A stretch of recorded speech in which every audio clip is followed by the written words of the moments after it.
प्यारे बच्चों, Bihar board class channel पर आप सभी का हार्दिक स्वागत है। बच्चों, इस वीडियो में हम BSEB यानी कि बिहार बोर्ड के कक्षा 9वीं के गणित के अध्याय 9 समांतर चतुर्भुजों और त्रिभुजों के क्षेत्रफल की सभी प्रमेयों को हल करेंगे, सभी प्रमेयों को सिद्ध करेंगे। तो वीडियो को पूरा एंड तक देखिएगा, जिससे आपको अध्याय 9 की सभी प्रमेयों के सभी कंसेप्ट अच्छे से समझ में आ जाएंगे और फिर आप आसानी से अध्याय 9 की सभी प्रमेयों को हल कर पाएंगे और सिद्ध कर पाएंगे। प्रमेय 9.1 इस प्रमेय 9.1 में कहा गया है एक ही आधार और एक ही समांतर रेखाओं के बीच स्थित समांतर चतुर्भुज क्षेत्रफल में बराबर होते हैं। ठीक है, तो हमें दिया गया है उभयनिष्ठ आधार, तो हमने यहाँ पे उभयनिष्ठ आधार मान लिया DC और उभयनिष्ठ आधार के समांतर रेखा मान ली L। तो हमें दो चतुर्भुज दिए रखे ABCD और EFCD। ठीक है, तो जो है DC या कहते हैं CD जो है उभयनिष्ठ आधार है हमारा CD। तो ABCD के बाकी दो शीर्ष कहाँ होंगे? समांतर रेखा L पर। उसी तरह EFCD चतुर्भुज के बाकी दो शीर्ष E और F कहाँ पर होंगे? समांतर रेखा L पर। ठीक है, ये दोनों चतुर्भुज एक ही आधार DC पर हैं और एक ही समांतर रेखा DC और L के बीच में स्थित दो समांतर चतुर्भुज हैं।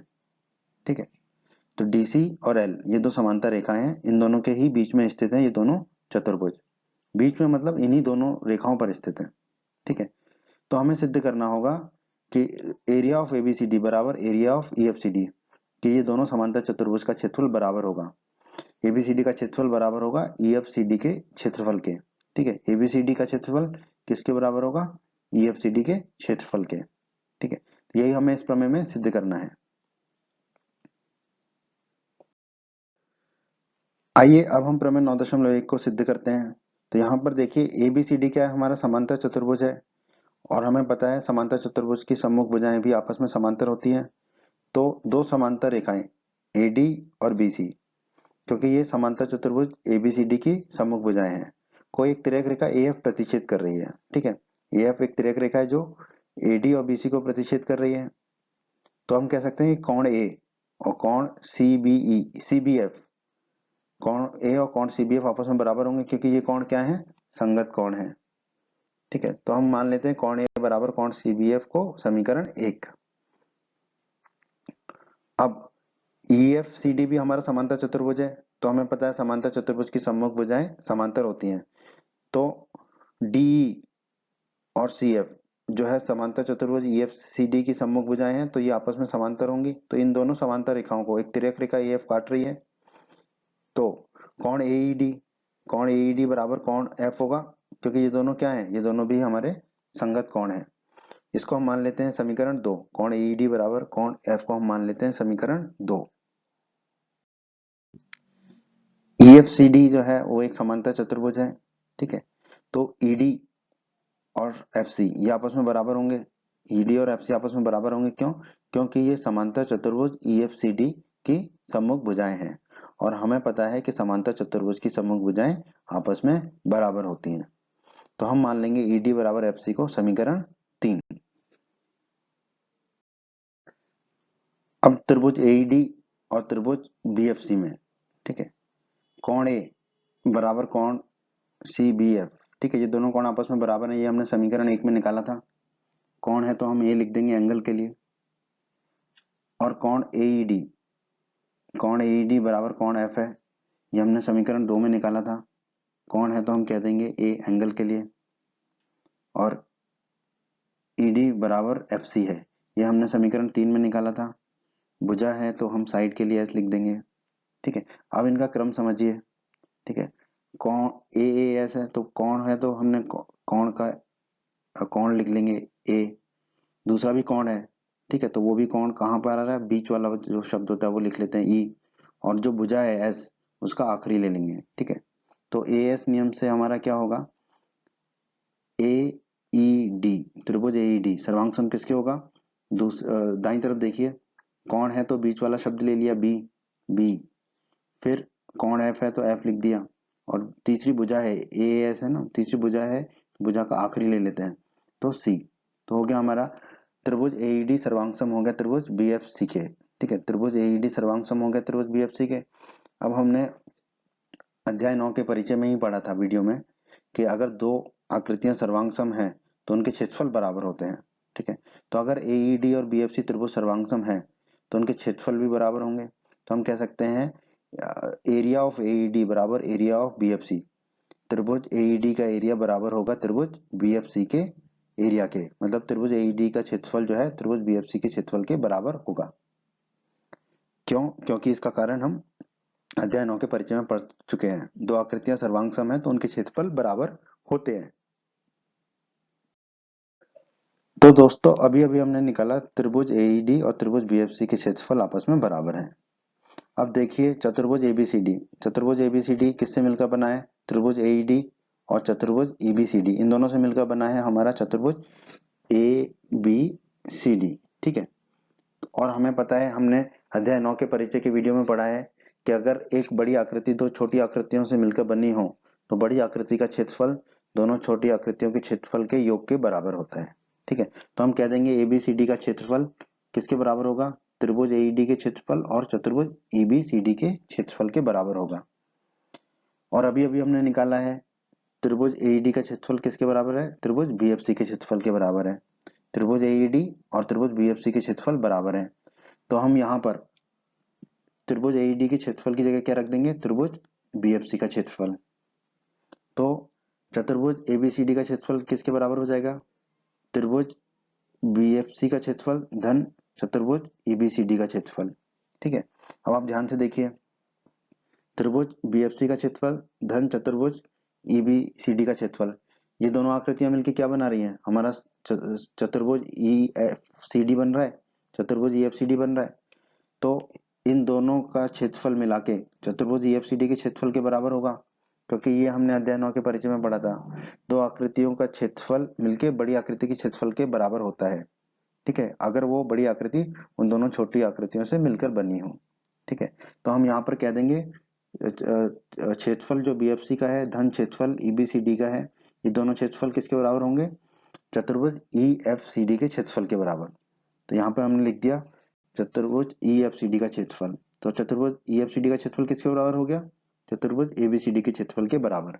और यही हमें सिद्ध करना था इस प्रमेय में, तो हम कह देंगे इति सिद्धम। प्रमेय 9.2।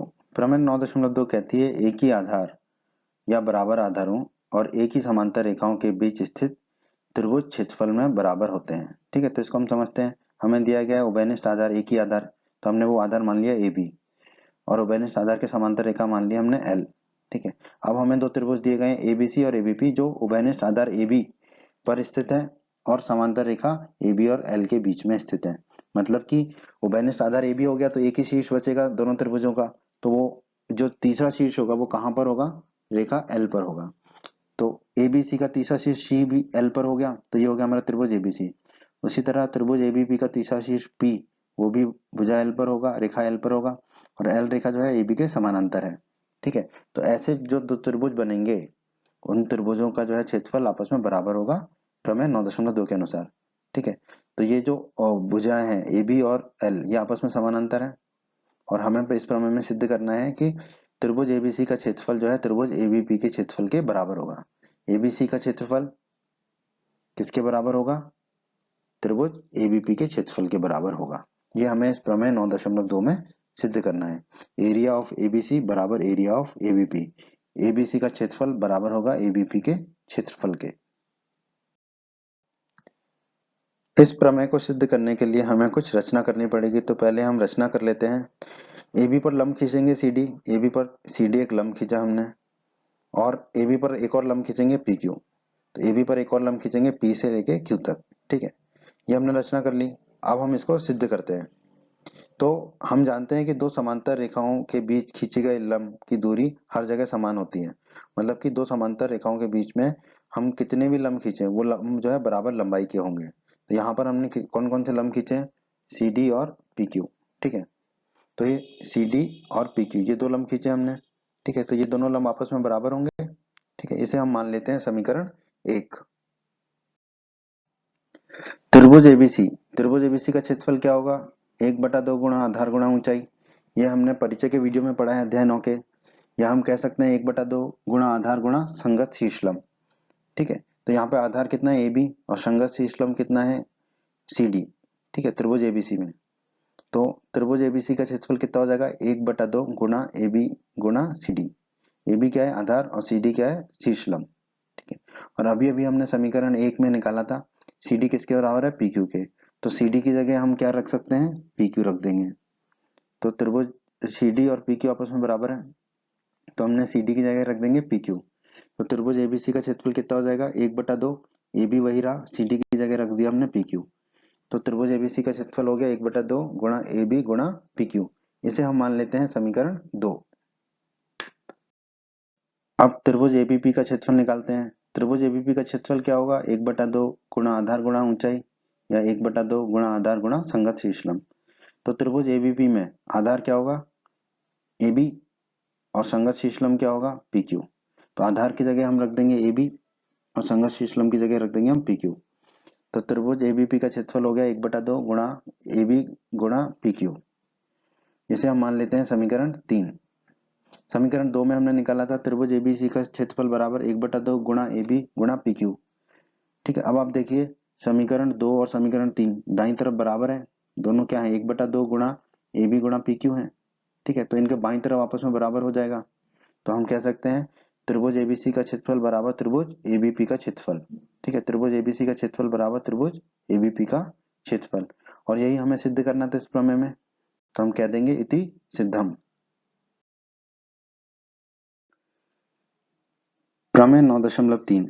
प्रमेय 9.3 में हमें बताया गया है कि एक ही आधार या बराबर आधारों वाले और बराबर क्षेत्रफलों वाले त्रिभुज एक ही समांतर रेखाओं के बीच स्थित होते हैं। तो हम इस प्रमेय को समझते हैं, जो हमें दिया गया है वो लिख लेते हैं। हमें कॉमन या उभयनिष्ठ आधार दिया गया है, हम मान लेते हैं वो AB है, और इस आधार पर दो त्रिभुज हैं ABC और ABP। ठीक है, और इन दोनों त्रिभुजों के क्षेत्रफल बराबर है, तो हमने लिख लिया एरिया ऑफ ABC बराबर एरिया ऑफ ABP। ठीक है, इन दोनों त्रिभुजों के क्षेत्रफल बराबर है, ये प्रमेय में दिया गया है। तो हमें सिद्ध करना है कि ये दोनों त्रिभुज ABC और ABP एक ही समांतर रेखाओं के बीच स्थित होंगे, मतलब AB और CP जो है वो दो समांतर रेखाएं होंगी। तो हमें सिद्ध करना होगा कि AB समानांतर होगी CP के। इस प्रमेय को सिद्ध करने के लिए हमें कुछ रचना करनी होगी। AB पर हमें लंब खींचना होगा CD, तो हमने AB पर लंब खींच दिया CD। उसी प्रकार AB पर हमें एक और लंब खींचना होगा PQ, तो हमने P से Q तक AB पर एक और लंब खींच दिया। ठीक है, बिंदु C और P को जोड़ देते हैं। अब हम इसको सिद्ध करते हैं।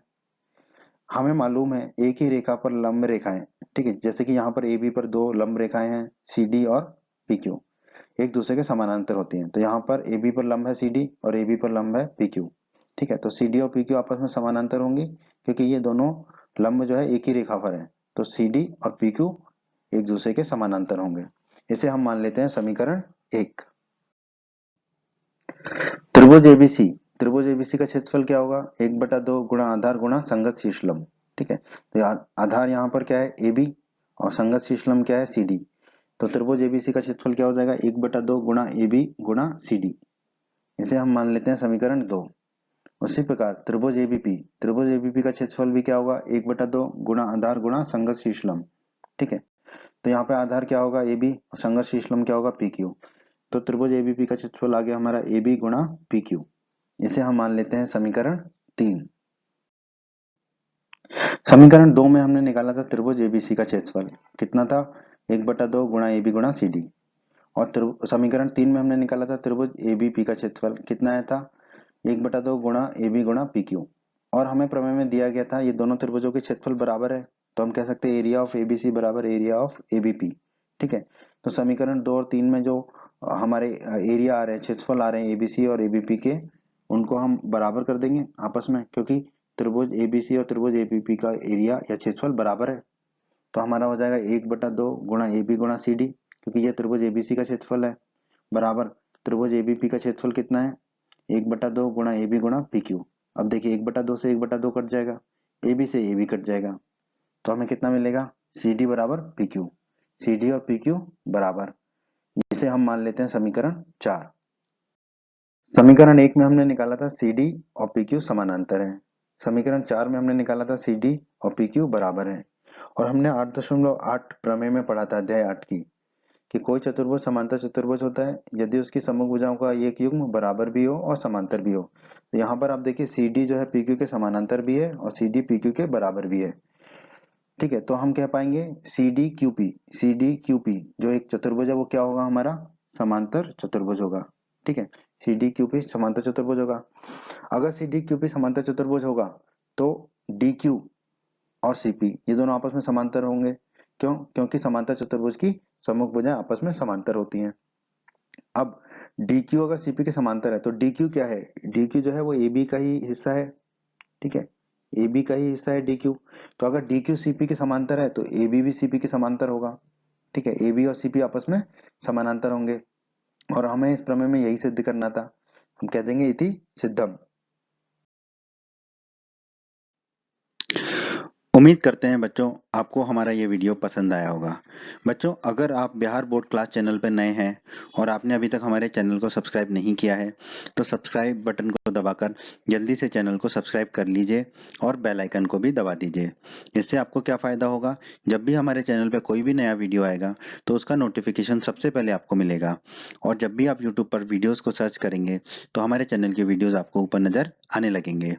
आप हमारे वीडियोस को अपने साथी छात्रों के साथ, दोस्तों के साथ व्हाट्सएप और फेसबुक पर अवश्य शेयर कीजिए जिससे आपके दोस्तों को भी लाभ हो सके। आपको वीडियो पसंद आया है तो वीडियो को लाइक अवश्य करें और इस अध्याय के अन्य सभी वीडियोस को देखने के लिए आई बटन पर क्लिक करें। आई बटन पर क्लिक करने से आपको इस अध्याय के सभी वीडियोस के लिंक प्राप्त हो जाएंगे। धन्यवाद बच्चों।